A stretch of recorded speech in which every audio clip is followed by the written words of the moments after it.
She'd been sleeping outside my door for weeks, a silent shadow in the dim light. But it was the morning she left the small, damp feather that truly broke something open inside me. The air that particular morning, it had a bite to it, a crispness that usually felt invigorating, but today, it just sharpened the edges of my own quiet ache. I remember the way the pre-dawn light, a bruised purple-gray, seeped under the gap in the old wooden door, painting a thin, pale line across the worn floorboards of my small hallway. It was always the same, that sliver of light, a constant in a world that felt like it was constantly shifting, constantly pulling away. And then, there was her. She wasn't a pet, not in the way most people understood it. She was just there. A presence. For nearly a month, maybe more, she'd been a fixture on my porch, a ghost of a cat, barely seen, mostly felt. I'd started, leaving a small bowl of dry kibble out, just a little, tucked away near the overgrown hydrangeas, hoping she'd find it. I never saw her eat it, not directly. But the bowl would be empty by morning, every single time. It was a silent agreement, a wordless transaction in the quiet hours of the night. My offering, her acceptance. No demands, no expectations. Just a small, consistent act of something. My own life, it felt like a series of silent agreements, too, mostly with myself. Agreements to keep going, to put one foot in front of the other, even when the ground felt uneven. The house, an old rental with creaky floors and windows that rattled in the wind, felt too big for just me, too quiet. The silence, it wasn't peaceful. It was heavy, thick, like a blanket woven from unspoken words and forgotten laughter. I'd moved here after everything. A fresh start, they called it. But it felt more like a quiet retreat, a place to lick wounds that never quite healed, the kind of wounds that don't bleed, but ache deep in your bones, especially when the world gets too loud or too still. I remember the first time I really saw her. Not just a blur of movement in the periphery. It was late, past midnight, and a storm was brewing. The wind was whipping through the old oak trees in the yard, making them groan like ancient spirits. I'd gone to lock the back door, a habit born of a lingering unease, and there she was, curled up on the welcome mat, a small, dark bundle against the faded red. Her fur, a mottled calico, was matted and dull, streaked with what looked like mud. Her eyes, when they caught the faint glow from the porch light, were wide, a startling amber in the gloom. They held a depth, a weariness that mirrored my own. She didn't flinch, didn't run, just watched me, unblinking. A silent challenge, or maybe a silent plea. I didn't know which. I just stood there, the cold seeping into my bare feet, and watched her back. For a long moment, the only sound was the rising wind and the frantic rustle of leaves. Then, slowly, deliberately, she lowered her head, tucking it under her front paws, and closed her eyes. It was an act of trust, or perhaps resignation. Either way, it rooted me to the spot. I didn't move, not until the first fat drops of rain began to fall, splattering against the concrete. I went inside, but I left the porch light on, and I didn't sleep well that night. The next morning, she was gone, but the kibble bowl was empty, and that's how it started. A routine. My quiet offering, her quiet acceptance. Every night, I'd put out the food. Every morning, it would be gone. Sometimes, if I was up early enough, before the sun had fully chased away the shadows, I'd catch a glimpse of her. A flash of calico disappearing around the corner of the house, or a pair of amber eyes watching me from the dense foliage of the hydrangeas. She was always just out of reach, a wild thing, untamed. And I respected that. I understood it even. The need for distance, the comfort in solitude. It was a language I spoke fluently. The house itself was a testament to my own retreat. Boxes still sat unpacked in the spare room, remnants of a life I hadn't quite figured out how to reassemble. The walls were bare, the furniture sparse. It was a temporary space, I told myself, a placeholder. But the days bled into weeks, and the weeks into months, and the temporary started to feel permanent. I worked from home, a job that required focus but little human interaction. My world had shrunk to the four walls of this house. the screen of my laptop, and the occasional trip to the grocery store. The only consistent outside presence was the calico cat, a silent sentinel on my porch. I started calling her Calico in my head. It wasn't a name, not really, more of a descriptor, a way to acknowledge her without claiming her. She was Calico, the cat who slept outside my door, the cat who ate my kibble, the cat who watched me with those deep, knowing eyes. There was a quiet dignity about her, even in her scruffiness. She carried herself with a certain grace, a wild elegance that spoke of survival, of navigating a world that wasn't always kind. I wondered about her story, about where she came from, what she'd seen. Every stray has a story, I thought. And maybe, just maybe, she was starting a new chapter, right here, on my porch. The nights were the hardest. That's when the silence pressed in the most, when the memories would creep out from the corners of my mind, whispering things I tried so hard to forget. I'd sit by the window sometimes, just watching the streetlights cast long, distorted shadows. And sometimes, if I looked closely enough, I'd see her. A small, dark shape, curled up on the welcome mat, a silent guardian against the encroaching darkness. It was a strange comfort, knowing she was there. A small, unexpected anchor in the vast, empty ocean of my nights. I never opened the door, never tried to coax her in. It felt wrong, somehow, like breaking a sacred trust. She was free, and I wanted her to stay that way. But her presence, it was a balm, a quiet, unspoken acknowledgement that I wasn't entirely alone. Then came that particular morning, the one with the feather. It was still dark, the kind of dark that feels heavy and cold, just before the first hint of dawn. I'd woken up with that familiar tightness in my chest, the one that always accompanied the quiet hours. The kind of ache that tells you, without words, that something is missing. I got up, made my way to the kitchen, the floorboards groaning under my weight. The house was still, save for the distant hum of the refrigerator. I poured myself a glass of water, my hands feeling clumsy in the dim light, and then I saw it. On the welcome mat, right where Calico usually slept, was a feather. It was small, no bigger than my thumb, and a soft, mottled gray. It was damp, still clinging to the morning dew, and nestled perfectly in the center of the mat. It wasn't just any feather. It was a bird feather, yes, but it felt deliberate, like it had been placed there with intention. My breath hitched. I knelt down, slowly, my knees protesting the cold floor. I reached out a trembling hand, my fingers brushing against the soft, cool down.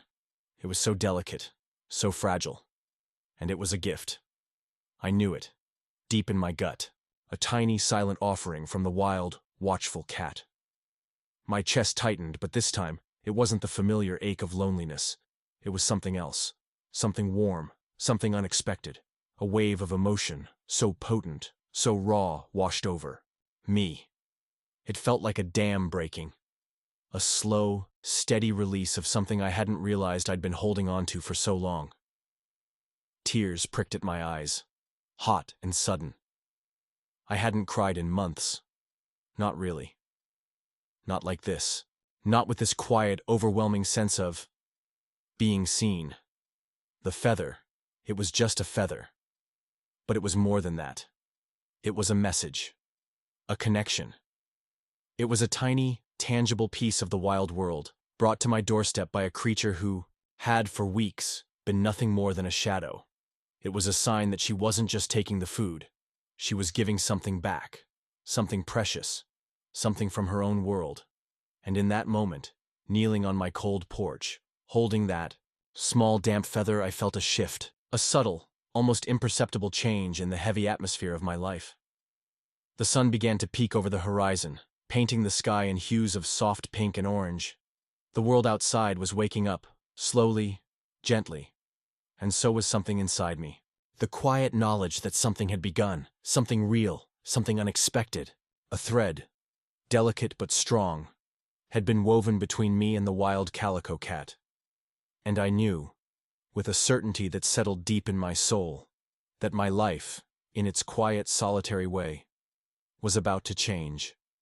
The feather, still clutched in my hand, felt like a promise. A whisper of hope in the early morning light. You're here, listening, and that means more than you know. If you feel safe in these stories, your one subscribe helps me keep this quiet little corner alive. Thank you for being part of this peaceful world. The feather, that small damp offering, became my quiet talisman. I didn't just leave it on the porch. I brought it inside, placing it carefully on the windowsill above my kitchen sink. It sat there, a soft gray against the chipped white paint. A constant, gentle reminder of the unexpected connection that had begun. Before, the window had just been a window, a pane of glass looking out onto a world I felt increasingly detached from. Now, it was a frame for a new kind of hope, a subtle shift in the landscape of my solitary days. The days that followed the feather felt different. Not dramatically so. Not with a sudden burst of light, but with a quiet hum beneath the surface. My morning routine, once a mechanical progression from bed to coffee to laptop, now held a new anticipation. I'd still put out the kibble, of course, but now I'd linger a moment longer, my gaze sweeping the hydrangeas, searching for that familiar flash of calico fur. Sometimes I'd catch her, a pair of amber eyes, half hidden in the dense green leaves, watching me with that same unblinking intensity. She never moved, never made a sound, just watched. And I, in turn, would watch her. A silent conversation. Passing between us across the dew-kissed lawn, I started noticing the small things. The way her ears would swivel, almost imperceptibly, tracking the distant sound of a car, or the rustle of a squirrel in the oak tree. The slow, deliberate blink she'd sometimes offer, a gesture I'd read was a sign of trust in the feline world. It was a tiny, fragile thread, this unspoken communication, but it was there. And it was enough. It was more than I'd had in a long time. My own world had become so small, so contained, that these fleeting moments with a wild cat felt like vast open spaces. They were a breath of fresh air in a life that had grown stale, a quiet melody in a silence that had become deafening. My grief, the heavy cloak I'd worn for so long, didn't vanish. It was still there, a constant companion, a dull ache beneath my ribs. But Calico's presence, her quiet vigilance, started to weave itself into the fabric of my days, softening the edges of that pain. It was like a tiny, persistent warmth, a flicker of light in a room that had been dark for too long. I found myself smiling sometimes, a small, private smile, when I'd see her curled up on the mat, a perfect crescent of fur against the faded red. It wasn't a joyous, booming laugh, but it was a genuine curve of my lips, a release of tension I hadn't realized I was holding. The weather began its slow, inevitable slide towards winter. The mornings grew colder, the air taking on that metallic tang that always precedes the first hard frost. I'd bundle up more, pulling my old wool sweater tighter around me as I stepped out to place the food. One morning, the grass was dusted with a fine, shimmering layer of white. The world felt hushed, muffled by the cold. And there she was, not on the mat, but a few feet away, under the shelter of the porch overhang. Her calico fur, usually a blend of browns and oranges, seemed to absorb the pale light, making her almost invisible against the muted tones of the house. I placed the bowl down, a little closer to her than usual, but still giving her ample space. She watched my every move, her eyes like polished amber. I straightened up, my breath pluming in the cold air. Instead of retreating immediately, as was her habit, she stayed. Her tail, a question mark of black and orange, twitched once, slowly. Then, with a fluid grace that belied her scruffy appearance, she rose. I held my breath, my heart thrumming a quiet rhythm against my ribs. She took a step, then another, her paws making the faintest crunching sound on the frost-covered concrete. It was barely audible, a whisper of sound, but in the profound stillness of the morning, it felt like a drumbeat. She approached the bowl, her movements cautious, deliberate. Her nose twitched, sampling the scent of the kibble. And then she began to eat. Not with the frantic hunger I might have expected from a stray, but with a quiet, almost elegant focus. I stood there frozen, not wanting to break the spell. The cold seeped into my bones, but I didn't move. I just watched her, this wild creature, eating the food I'd provided, just a few feet from me. It was a small victory, a tiny step forward, in the slow dance of trust we were performing. Over the next few weeks, these moments became more frequent. She'd still vanish, of course, disappearing for hours, sometimes even a full day, only to reappear silently on the porch, a ghost in the twilight. But when she was there, she started to allow me closer. I'd sit on the top step of the porch, a mug of tea warming my hands, and she'd be a few feet away, sometimes grooming herself with meticulous care, sometimes just watching the world with that deep, ancient gaze. I never reached out, never tried to force the interaction. It was her pace, her rules. I was just a quiet observer, a patient presence. I started talking to her, softly, in low tones. Not full conversations, but murmurs. "Good morning, Calico," I'd say, as I placed her food down. "Cold out today, isn't it?" Or, "You look well, little one."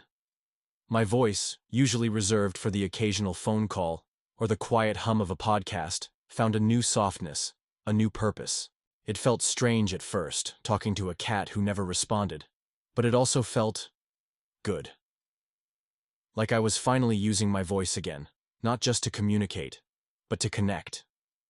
To acknowledge another living being, even if that being was a wary, independent feline. One afternoon, a particularly blustery day, I was raking leaves in the front yard. The wind was whipping them into chaotic spirals, and I was feeling a familiar frustration, the kind that bubbles up when you're trying to control something inherently uncontrollable. I paused, leaning on the rake, catching my breath. And then, I saw her, Calico. She was sitting on the edge of the porch watching me. Her tail was curled neatly around her paws, and her eyes, usually so intense, seemed softer, almost curious. She wasn't hiding, wasn't poised to flee. She was just observing. I continued raking, moving slowly, deliberately. Every now and then, I'd glance up, and she'd still be there. It was a strange feeling, having her witness my mundane tasks. Like she was part of my world, even if she was still on the periphery. I finished the raking, piled the leaves into a neat mound, and walked back towards the porch. As I approached, she didn't move. My heart gave a little flutter. I sat down on the top step, a few feet from her, and just breathed. The air was crisp, carrying the scent of damp earth and decaying leaves. She turned her head slowly, her gaze meeting mine. And then, she did it. A slow blink. A deliberate, unhurried closing and opening of her amber eyes. It was a tiny gesture, almost imperceptible, but it felt like a profound acknowledgement. Like she was saying, "I see you. I trust you." A little.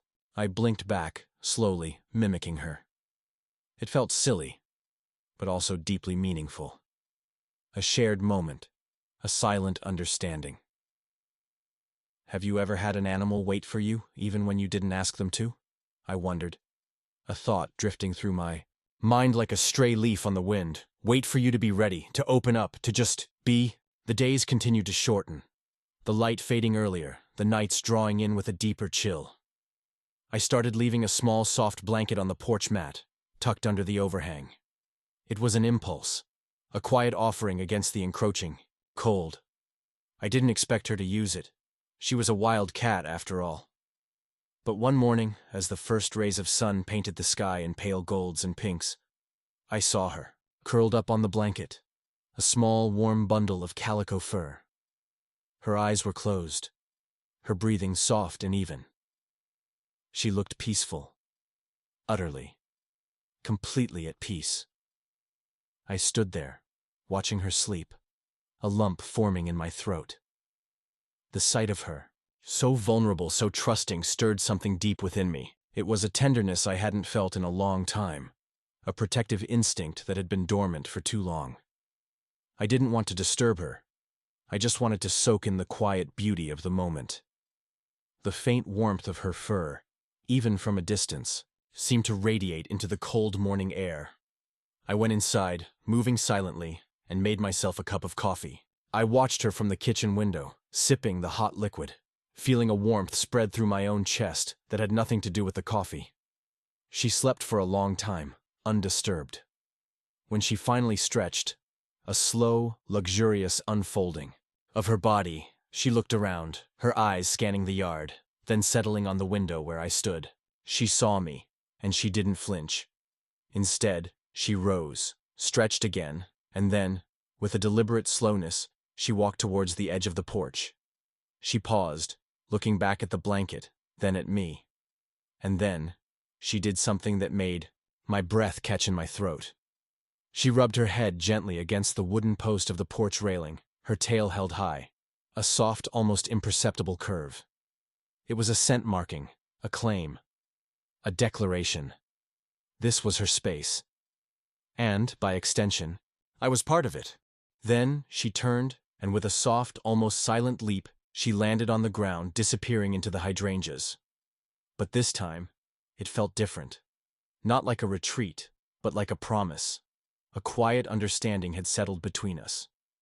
She had broken her usual distance, not just by sleeping on the blanket, but by that small, deliberate gesture of claiming her space, and by allowing me to witness her vulnerability.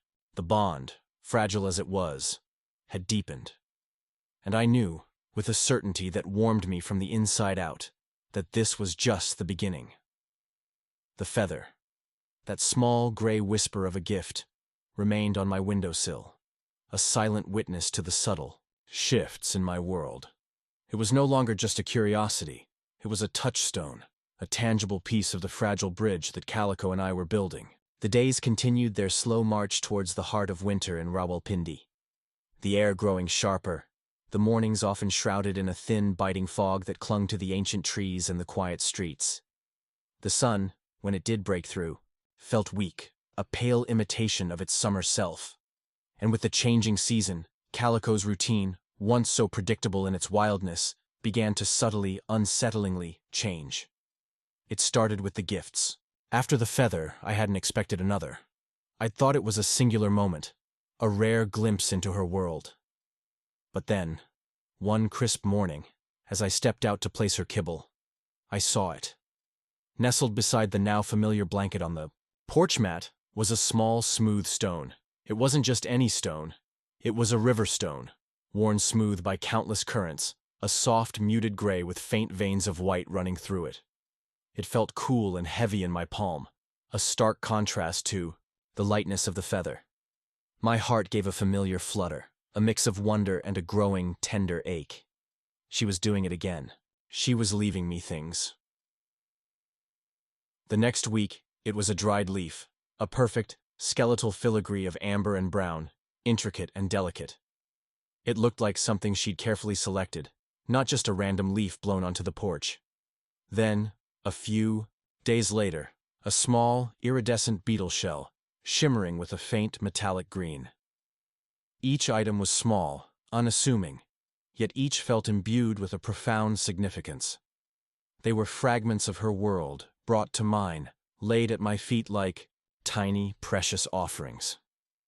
I started a small collection on the windowsill, beside the feather, a growing testament to our unspoken bond. The stone, the leaf, the beetle shell, each one a quiet conversation, a wordless exchange between a lonely human and a wild cat. My initial wonder slowly began to intertwine with a thread of worry. Where was she finding these things? Was she venturing further into places that might be dangerous? The streets of Rawalpindi, while quiet around my rental, could be busy, unpredictable. There were other animals, other humans, cars. The thought of her, small and vulnerable, navigating that world alone, sent a shiver down my spine that had nothing to do with the cold. I found myself scanning the street more often, listening for sounds that might indicate trouble. My quiet, solitude, once a comfort, now felt like a cage, keeping me from knowing, from understanding. Then came the disappearances. At first, they were just a little longer than usual, a day, maybe a day and a half. I'd still put out the food, of course, a silent prayer that she would return. And she always did. But when she came back, there was a subtle change. Her fur, usually just a bit matted from her outdoor life, seemed more ruffled, sometimes with a small burr clinging to it, or a faint smudge of dirt that wasn't just from rolling in the garden. Her movements, while still graceful, held a hint of weariness.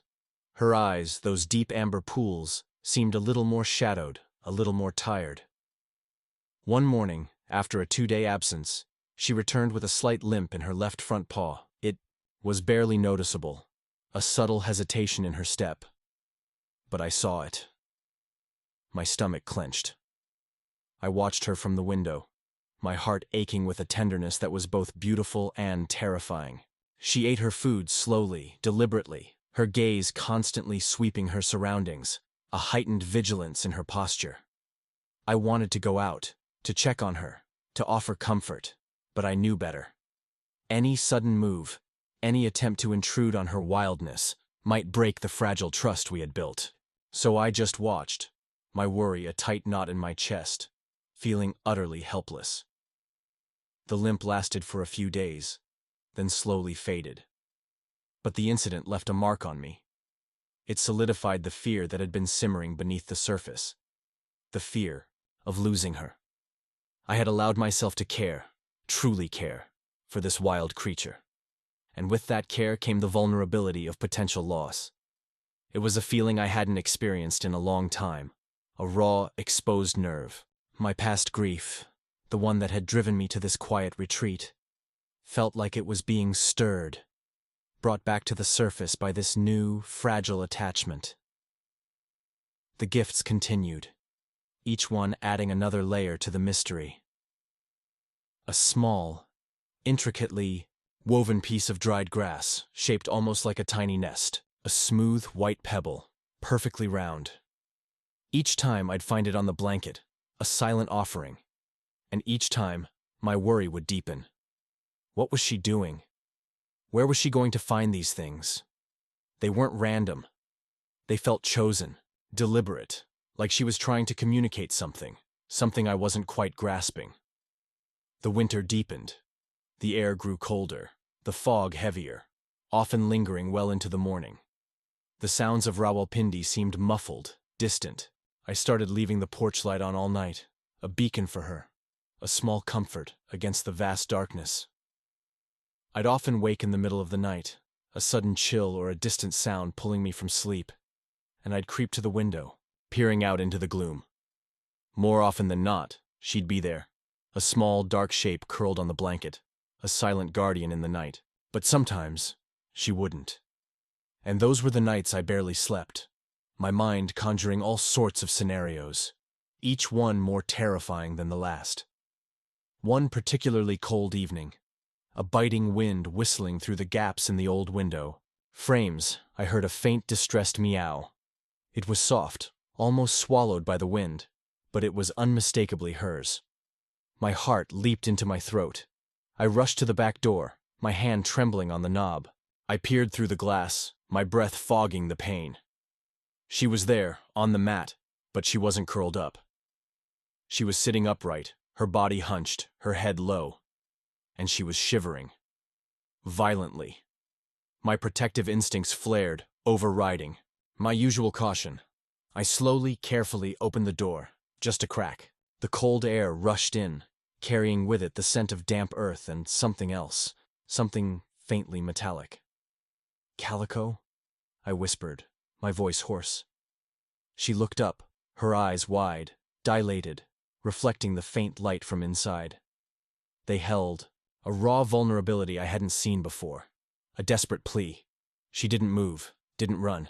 She just shivered, her small body trembling uncontrollably. I knelt down, slowly, my movements deliberate. "Are you okay, little one?" I murmured, my voice soft, soothing. She let out another small, pained meow. Her fur was damp, matted in places, and she looked utterly exhausted. My hand hovered over her, wanting to touch, to offer warmth, but still hesitant. She was a wild creature, and I didn't want to scare her. Then she did something unexpected. She slowly, painstakingly, pushed something towards me with her nose. It was small, dark, and oddly shaped. My eyes, still adjusting to the dim light, struggled to make it out. I leaned closer, my heart pounding. It was a tiny, intricately carved wooden bird, no bigger than my thumb. Its wings were spread, as if in flight, and its surface was smooth, polished by countless touches. It was a beautiful, delicate thing, clearly handmade, clearly cherished, and it was covered in a faint reddish-brown stain. My breath hitched. The metallic scent I'd noticed earlier. It was stronger now. My gaze dropped from the wooden bird to Calico's paw, the same paw that had been limping a few weeks ago. It was slightly swollen, and there was a small, dark patch on her fur, matted and sticky. Blood. Fresh blood. My mind raced, 1,000 questions screaming in my head. Where had she gotten this? What had happened to her? The wooden bird, so beautiful, now felt heavy, ominous, in the context of her injury. She looked at me, her amber eyes holding a depth of emotion that pierced through my own fear. It wasn't just pain, it was something else, something urgent, like she was trying to tell me, truly tell me, something vital. The cold wind whipped around us, making the old house creak and groan.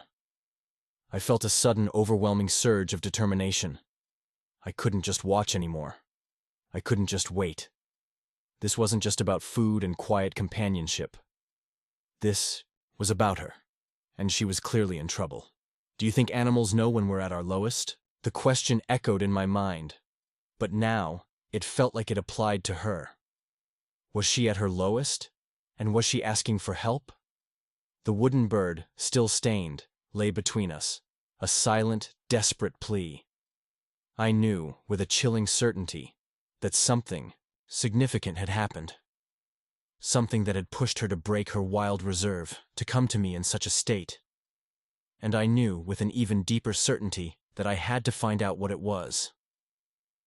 The quiet, observational phase of our relationship was over. The time for action had come. The cold wind, a sharp, insistent blade, tore through the thin fabric of my hesitation. It wasn't just the chill of the Rawalpindi night. It was the icy grip of fear, tightening around my heart.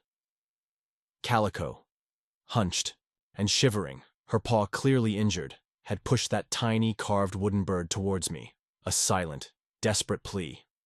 The faint metallic scent of blood, the raw vulnerability in her amber eyes, it all coalesced into an undeniable truth.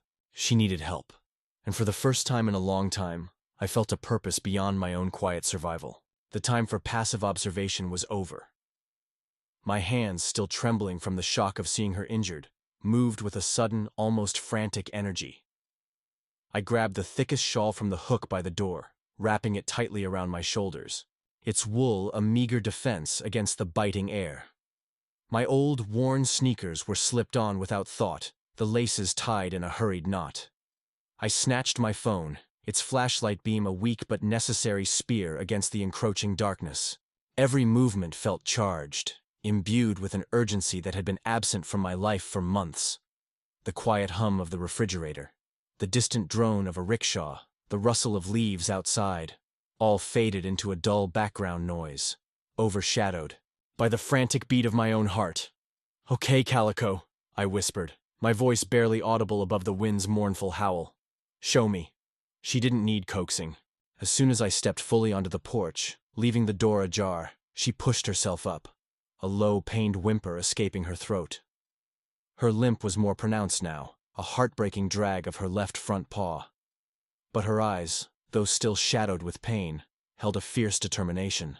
She turned, not towards the familiar path to the hydrangeas, but towards the side of the house, towards the narrow, unlit alley that ran between my rental and the crumbling wall of the adjacent property. It was a path I rarely took, a forgotten sliver of space choked with weeds and discarded debris. I followed, my flashlight beam dancing ahead, cutting through the inky blackness. The ground was uneven, littered with loose stones and damp earth, making each step a cautious negotiation. The air in the alley was heavy, thick with the smell of damp concrete, stagnant water, and something else, a faint, musky scent that I couldn't quite place. My breath plumed in the cold, each exhalation a visible testament to my anxiety. Calico moved slowly, her injured paw lifted gingerly with each step, but she never faltered. She was a tiny, determined guide, leading me into the unknown. The alley opened onto a wider, unpaved lane, Less a street and more a forgotten track that wound its way behind a row of old, disused shops. The buildings here were mostly derelict, their windows boarded up, their paint peeling in long, ragged strips. The silence was profound, broken only by the distant, muffled sounds of the city and the soft, rhythmic crunch of Calico's paws on the gravel. My flashlight beam picked out details: a faded mural on a crumbling wall, a rusted bicycle frame half buried in weeds, a discarded chai cup. Each detail felt stark, lonely, mirroring the emptiness I'd carried inside for so long. Mind raced, trying to piece together the puzzle. The gifts, the feather, the stone, the leaf, the beetle shell, and now this carved wooden bird. They weren't just random trinkets. They were offerings, yes, but perhaps also clues. A breadcrumb trail leading me to what? My imagination, usually a source of quiet melancholy, now conjured images of hidden dangers, of other animals, of the harsh realities of a stray's life in a city like Rawalpindi. The metallic tang of winter air on the porch had been a prelude to this, a warning I hadn't fully understood. Calico paused at the mouth of a particularly dark, narrow passage between two collapsed structures. It looked like a gaping maw, swallowed by shadows. She turned her head, her eyes meeting mine, a silent question in their depths. "Are you coming?" I hesitated for a fraction of a second, a primal fear whispering at the back of my mind. But then I looked at her, small and vulnerable, her body still trembling, and the fear was replaced by a surge of fierce protectiveness. I nodded. A silent promise. "I'm here, Calico," I whispered, my voice a little steadier now. "I'm with you." She turned and disappeared into the darkness. I followed, my heart hammering against my ribs. The passage was even narrower than it looked, the walls rough and cold against my shoulders. The air grew heavier, thicker, carrying a faint, sweet smell that was oddly familiar, yet out of place in this desolate setting. My flashlight beam struggled to penetrate the gloom, creating dancing shadows that seemed to twist and writhe around me. Then, the passage opened into a small, enclosed courtyard, hidden from the main lane by the surrounding ruins. It was a forgotten space, overgrown with thorny bushes and tall, dry grass. In the center, nestled against the base of a partially collapsed wall, was a small, makeshift shelter. It was crudely constructed, a patchwork of old cardboard, discarded plastic sheeting, and a few broken bricks, barely offering protection from the elements. And from within that shelter, I heard it, a faint, high-pitched mewling. My breath caught in my throat. The sound was unmistakable. Kitten's Calico, who had moved ahead, now turned and looked at me, her eyes shining with an intensity that was almost unbearable. She let out a soft, almost imperceptible purr, a sound of profound relief. She had led me here. She had brought me to them. I moved forward, slowly, my legs feeling heavy, as if wading through thick mud. The mewling grew louder, more insistent, tiny cries echoing in the cold night air.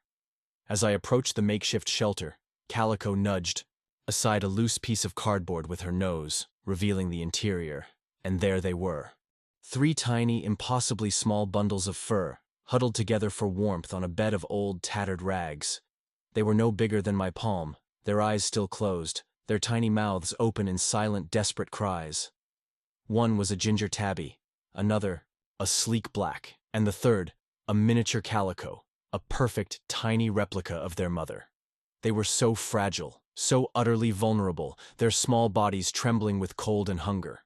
A wave of emotion, so potent, so overwhelming, washed over me that it stole my breath. It was a physical sensation, a tightening in my chest, a sudden, searing pain that was quickly followed by an equally powerful surge of tenderness.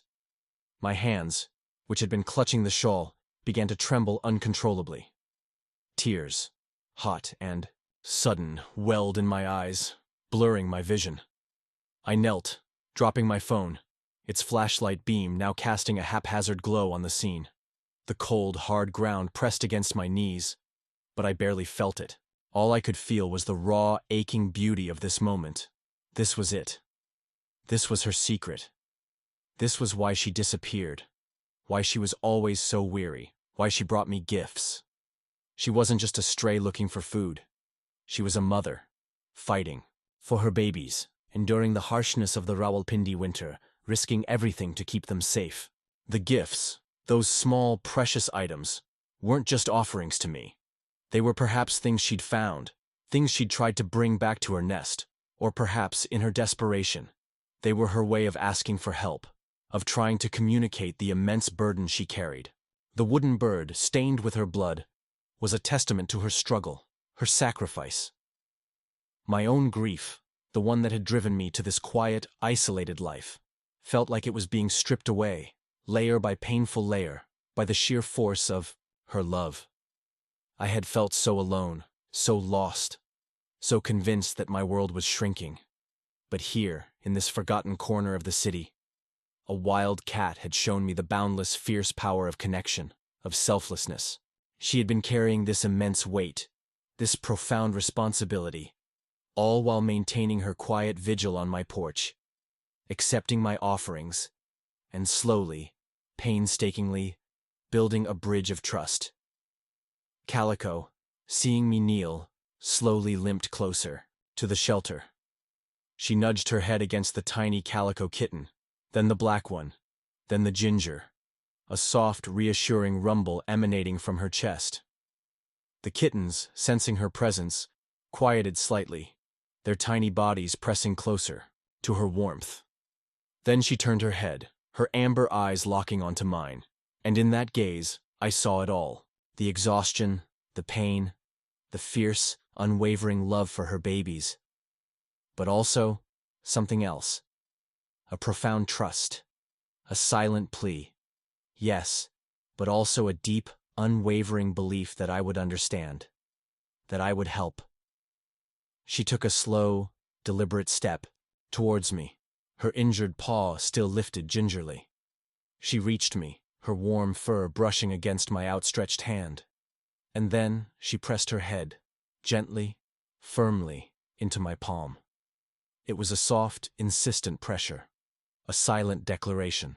Her fur was rough, matted, but beneath it I could feel the warmth of her skin, the steady beat of her heart. It was an unmistakable gesture of love, of absolute, unreserved trust. She was saying, "I'm here. I'm trusting you with everything." Fingers, still trembling, instinctively curled around her head, stroking the rough fur behind her ears. A soft purr, deeper and more resonant than any I'd heard from her before, vibrated through her small body. It was a sound of profound relief, of a burden finally shared. The tears streamed down my face now, hot and cleansing, washing away months of unspoken sorrow. I wasn't just crying for Calico and her kittens. I was crying for myself, for the walls I had built, for the loneliness I had embraced. In that moment, kneeling on the cold, damp earth, with the tiny mewling kittens in their makeshift nest, and Calico's head pressed into my hand, everything clicked into place. The slow blinks, the ear twitches, the leaning but not touching, the sudden vanishings, the weariness in her eyes, the gifts, the limp, the desperate meow in the cold night. It was all a story, a narrative of immense courage and unwavering maternal love. She hadn't just been accepting my kindness. She had been preparing me to see, to understand, to finally open my heart to the profound, messy, beautiful truth of connection. The human, at a fragile point in life, carrying a weight they don't talk about, had finally been shown a path out of the darkness, guided by a wild cat's unwavering love. I finally saw what the cat had been trying to tell me all along. The storm, a tempest of fear and revelation, had passed, leaving behind not desolation, but a profound, quiet calm. Kneeling in that desolate Rawalpindi courtyard, the cold seeping into my bones, with Calico's head pressed into my palm, and the faint, desperate mewling of her kittens echoing in the darkness, the world had irrevocably shifted. The metallic tang of her blood, the raw vulnerability in her eyes, it had shattered the last vestiges of my self-imposed isolation. There was no turning back. My first instinct was a frantic scramble for solutions. How to move them, how to keep them warm. My mind, usually sluggish with the weight of my own sorrow, now raced with a clarity I hadn't felt in years. I carefully retrieved my phone, its flashlight beam still casting a weak glow. I knew I couldn't carry all 3 tiny fragile kittens and a limping, wary mother cat at once. My eyes scanned the debris-strewn courtyard, searching for anything that could serve as a makeshift carrier. A discarded plastic crate, half buried under a pile of rubble, caught my eye. It was grimy, cracked, but it would do. I approached the shelter slowly, my movements deliberate, my voice a soft, continuous murmur. "It's okay, Calico. We're going home. All of you." She watched me, her eyes still holding that intense, unwavering trust, but also a flicker of her wild caution. I gently nudged the cardboard aside, revealing the huddled mass of kittens. They were so small, so utterly dependent. My heart ached with a tenderness that was almost unbearable. I carefully, ever so gently, scooped up the ginger tabby, then the black one, then the tiny Calico, wrapping each in a corner of my shawl for warmth. Their tiny bodies, so light, so fragile, felt like a profound responsibility in my trembling hands. Calico watched, her body tense, but she didn't interfere. She seemed to understand. Once the kittens were safely nestled in the bottom of the plastic crate, I turned my attention to her. Her paw was still swollen, and she was still shivering, though less violently now. "Come on, girl," I whispered, extending a hand, not to grab, but to offer. She hesitated for a long moment, her gaze sweeping from the kittens to me. Then, back again. It was a silent debate, the wild instinct warring with the desperate need. Finally, with a soft, almost imperceptible sigh, she limped towards the crate, nudging her head against the side, checking on her babies. The journey back through the alley felt both impossibly long and strangely swift. Each step was a careful negotiation of the uneven ground, my eyes fixed on Calico, who limped faithfully beside the crate, her gaze never leaving her precious cargo. The cold wind still whipped around us, but I barely felt it. My focus was entirely on them, on getting them to safety, to warmth. The silence of the alley, once heavy with my own solitude, now felt charged with the quiet urgency of our mission. The distant sounds of Rawalpindi, the occasional bark of a dog, the faint hum of traffic, seemed to recede, leaving only the soft crunch of our footsteps and the tiny, muffled mewls from the crate. Reaching my back door felt like crossing a finish line. The warm, yellow glow spilling from the open door was a beacon, a promise of sanctuary. I carried the crate inside, placing it gently in the spare room, the one still filled with unpacked boxes, now destined to become their temporary haven. Calico, with a final, pained effort, limped through the doorway, her eyes scanning the room, assessing the new environment.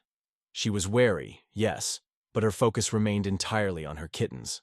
The next few hours were a blur of frantic activity. I found an old, soft blanket, layering it inside the crate to create a warm, cozy nest. I filled a shallow bowl with water, and another with the kibble she was accustomed to. I even managed to find a small, clean cloth to gently dab at her injured paw. Though she flinched away from my touch, her trust still fragile in this new, overwhelming space.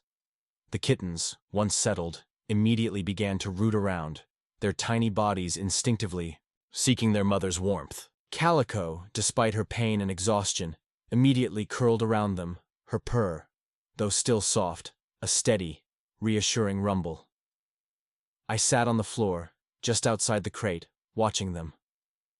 The room, once a silent testament to my stalled life, was now filled with the soft sounds of new life. Tiny suckling noises, soft purrs, the occasional sleepy chirp from a kitten. It was a symphony of hope, a stark contrast to the heavy silence that had permeated my home for so long. My own exhaustion was profound, but it was a different kind of tired. It was the exhaustion of purpose, of having acted, of having made a difference. And beneath it, a deep, quiet joy began to unfurl, like a delicate blossom in the winter chill. The days that followed were a whirlwind of learning and adaptation. My routine, once rigidly structured around my work and my solitude, now revolved around the needs of a mother cat and her 3 tiny kittens.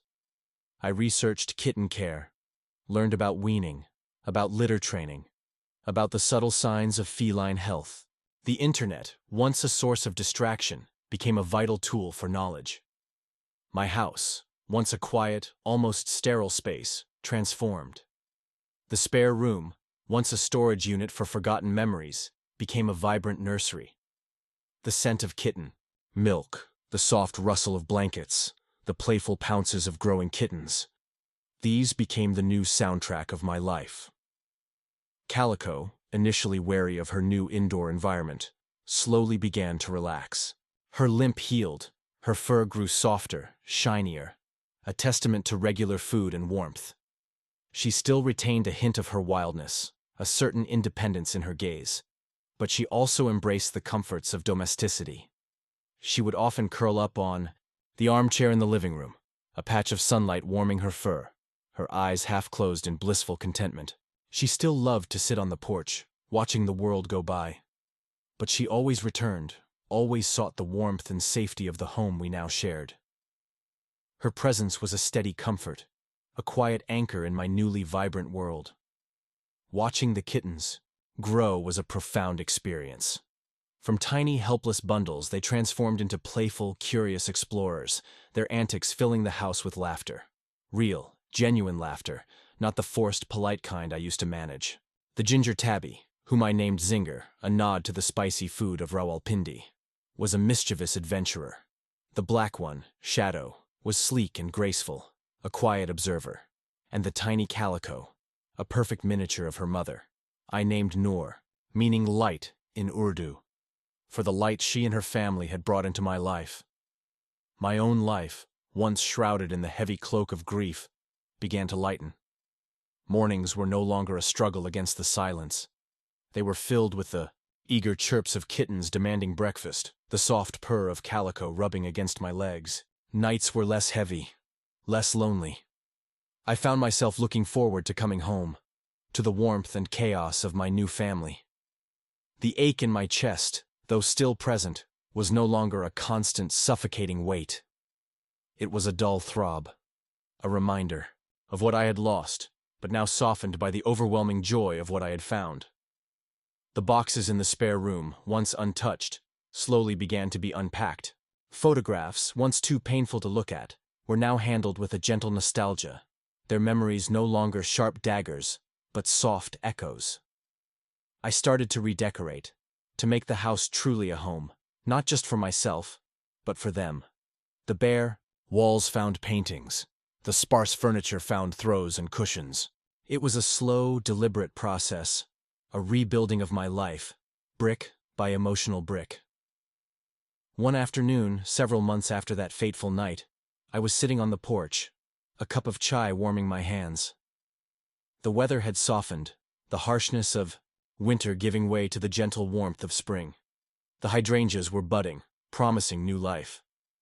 Calico was curled on my lap, a rare and precious occurrence, her purr a deep, resonant rumble against my chest. Zinger, Shadow, and Noor were tumbling in the grass, chasing butterflies, their youthful energy a vibrant splash of color against the green. Calico lifted her head, her amber eyes meeting mine. She stretched out a paw, her claws gently kneading my sweater, a gesture of profound contentment. And then she did it. She leaned her head into my hand, not just a gentle press, but a full, unreserved surrender. It was a moment of complete, unadulterated trust, a silent declaration of belonging. It was her final gift, not a feather, not a stone, but the full, unburdened weight of her love, freely given. In that moment, I understood a universal truth, that sometimes the greatest gifts come not from what we seek, but from what finds us, from the unexpected connections that break through our carefully constructed walls. That love, in its purest form, is a wild, untamed force, capable of healing the deepest wounds and illuminating the darkest corners of our souls. It was a second chance, not just for Calico and her kittens, but for me. A chance to live again, to feel again, to love again. And it had all begun with a wild cat, a tiny feather, and a desperate plea in the cold Rawalpindi night. My life was softer now, mornings lighter, nights less heavy. The quiet hum of the house was no longer the sound of solitude, but the gentle symphony of a family. And I knew, with a certainty that settled deep in my heart, that this was where I was meant to be. You stayed till the end. Thank you. If it felt like a soft hug or a warm purr in your heart. Subscribing lets me bring you more moments like this.